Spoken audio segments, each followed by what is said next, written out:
दोस्तों, कुछ वीक्स पहले मैंने एक वीडियो बनाया था how to study effectively as per your learning style. आज मैं उसी वीडियो को कंटिन्यू करूंगी, बट आज फोकस सिर्फ लर्निंग पे होगा।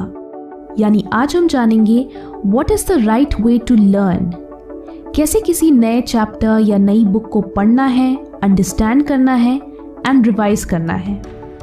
How to learn new content for the first time. Again मैं इन वीडियोस को छोटा रखूंगी सो दैट मैं इंडिविजुअल पॉइंट्स को डिटेल में एक्सप्लेन कर सकूं एंड सारे पॉइंट्स रश ना हो। So let's start with the points. I am sure आप में से कई लोग हैं जो हर चैप्टर को फर्स्ट रीडिंग में ही याद करना शुरू कर देते हैं। इससे क्या होता है कि आपको हर एक लाइन इंपॉर्टेंट लगती है एंड आप लाइन बाय लाइन सब कुछ याद करने लगते हैं। If you notice then often times इसका नतीजा ये होता है कि आप उस बुक का 30 to 40% ही अच्छे से याद कर पाते हैं एंड बाकी का पूरा पोर्शन छूट जाता है।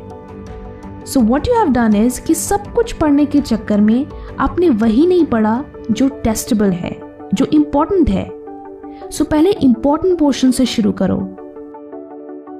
आप पूरे चैप्टर को समझने के लिए उसे एक बार रीड कर सकते हैं, बट जब बात आती है याद करने की तो पहले उन चीजों को याद करो जो टेस्टेबल है। हर चैप्टर की प्रीवियस ईयर क्वेश्चंस देखो एंड सबसे पहले उन आंसर्स को याद करो। टीचर ने जो चीजें इंपॉर्टेंट मार्क की है एंड आपको जो चीजें इंपॉर्टेंट लगे उन्हें याद करो। आई नो हर सब्जेक्ट के साथ शायद ये पॉसिबल ना हो।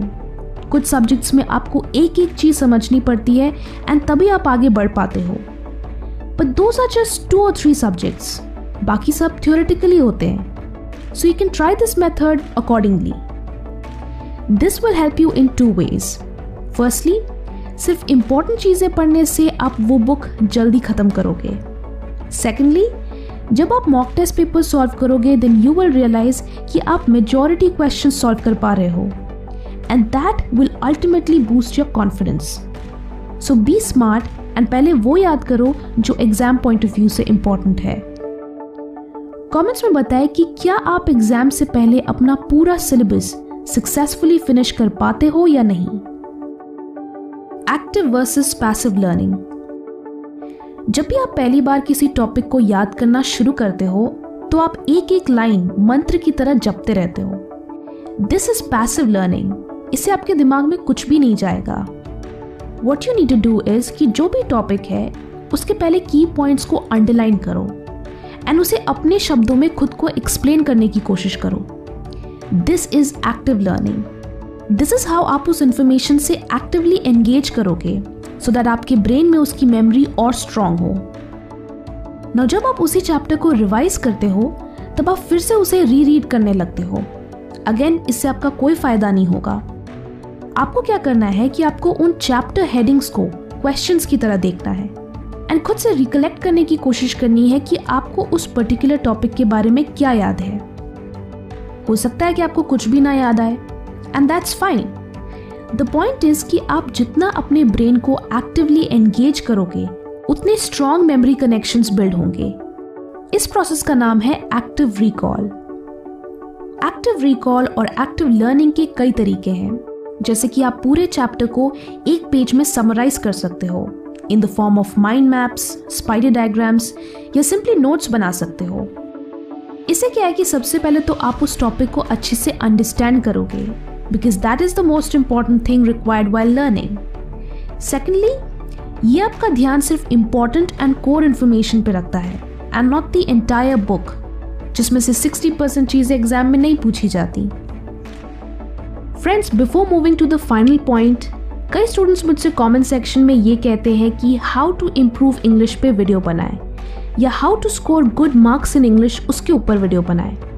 तो आज उसी पर्पज से मैं आपके लिए एक बुक रिकमेंडेशन लाई हूँ। अगर आपकी इंग्लिश ग्रामर कमज़ोर है या इंग्लिश में आप अच्छे मार्क्स स्कोर नहीं कर पाते तो आप ये बुक रेफर कर सकते हैं। इसका नाम है all in one English grammar book. दोस्तों, इंग्लिश एक लैंग्वेज है और उसे एक लैंग्वेज की तरह ही सीखना चाहिए, कॉन्सेप्ट की तरह नहीं। और यही इस बुक की खासियत है।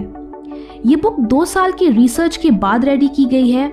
इसमें टॉपिक्स को ऐसे समझाया गया है जैसे प्रॉपरली किसी लैंग्वेज कोर्स में समझाया जाता है। हिंदी मीडियम स्टूडेंट्स के लिए भी ये बुक काफ़ी हेल्पफुल होगी क्योंकि इसमें सभी चीज़ें हिंदी और इंग्लिश दोनों लैंग्वेजेस में अच्छे से समझाई गई हैं। इनफैक्ट इसके सहारे आप कई स्टेट गवर्नमेंट एग्जाम्स जैसे एसएससी, पुलिस या even NDA and Indian navy के एग्जाम्स की भी तैयारी कर सकते हैं। ये 2021 बोर्ड एग्जाम्स के लेटेस्ट पैटर्न को ध्यान में रखते हुए हर पॉसिबल क्वेश्चन टाइप को कवर करता है उनके आंसर्स के साथ। तो अगर आप मिड टर्म, प्री बोर्ड्स या गवर्नमेंट एग्जाम की तैयारी करना चाहते हैं तो इस बुक से आपकी तैयारी बहुत अच्छी होगी। इस बुक से आपको एक बड़ा एडवांटेज मिलेगा। सो डिस्क्रिप्शन में दिए गए लिंक से इसे परचेज करें और अपनी इंग्लिश ग्रामर इंप्रूव करें। और finally the last point is spaced repetition. This is something जो मैंने पहले भी कवर किया है, but because this video is all about learning, so मैं चाहूंगी कि सारे पॉइंट्स इस वीडियो में भी मेंशन्ड हो। अक्सर स्टूडेंट्स लर्निंग पे ज्यादा फोकस करते हैं, रिविजन पे नहीं, and this is the major reason क्यों उनकी परफॉर्मेंस एग्जाम में अच्छी नहीं होती। यू थिंक कि रिविजन टाइम कंज्यूमिंग है, बोरिंग है, एंड सो आप रिविजन स्किप कर देते हो एंड एंड मोमेंट तक न्यू इन्फॉर्मेशन याद करते रहते हो। बट विथ टाइम हमारा ब्रेन किसी भी इंफॉर्मेशन को हाई रेट से भूलता है एंड ये साइंटिफिकली प्रूवन है through the forgetting curve. As you can see इस ग्राफ के मुताबिक 1 घंटे के बाद आपको सिर्फ 44% इंफॉर्मेशन याद रहती है एंड 1 महीने बाद 21%। So you can see that within a span of 1 month आप ऑलमोस्ट 80% इंफॉर्मेशन भूल जाते हो। So you can imagine exam की डेट तक आपको कितनी इंफॉर्मेशन याद रहेगी। बट इस प्रोसेस को स्लो डाउन किया जा सकता है अगर आप उस मटेरियल को कुछ दिनों के इंटरवल्स में रिवाइज करें या एक्टिवली रिकॉल करें। इससे आपको वो इंफॉर्मेशन लंबे समय तक याद रहती है। इसके अलावा स्पेस आउट योर रिविजन्स, यानी आपको अपने रिविजन्स के बीच का गैप धीरे धीरे बढ़ाना है। स्पेस रेपिटेशन का पर्पस ये है कि गैप की वजह से आप उस इंफॉर्मेशन को भूल जाए, जिससे उस डेटा को रिकॉल करने के लिए आपको ज़्यादा से ज़्यादा ब्रेन पावर यूज़ करनी पड़े। इससे स्ट्रॉन्गर मेमोरी कनेक्शंस बिल्ड होंगे एंड आप उस इंफॉर्मेशन को 100% एक्यूरेसी के साथ याद रखेंगे। सो अगर आप चाहते हैं कि आपकी महीनों की मेहनत ज़ाया ना हो तो आप अपने स्टडी सेशंस में सिर्फ 1 घंटा रिवीजन को दें। अगर आप टॉपर्स का स्टडी टाइम टेबल देखेंगे तो वो भी यही स्ट्रैटेजी अपनाते हैं। वो 2 से 3 घंटे रिवीजन को देते हैं। इसे कहते हैं effective studying. So I hope आप भी टॉपर्स की तरह स्मार्ट वर्क करोगे एंड ये सभी लर्निंग टेक्निक्स अप्लाई करोगे। स्टडी टिप्स एंड टेक्निक्स से रिलेटेड बाकी वीडियोस देखने के लिए ऊपर दिए गए आई बटन पे क्लिक करें। वीडियो अच्छी लगी तो लाइक करें और बहुत अच्छी लगी तो शेयर भी करें।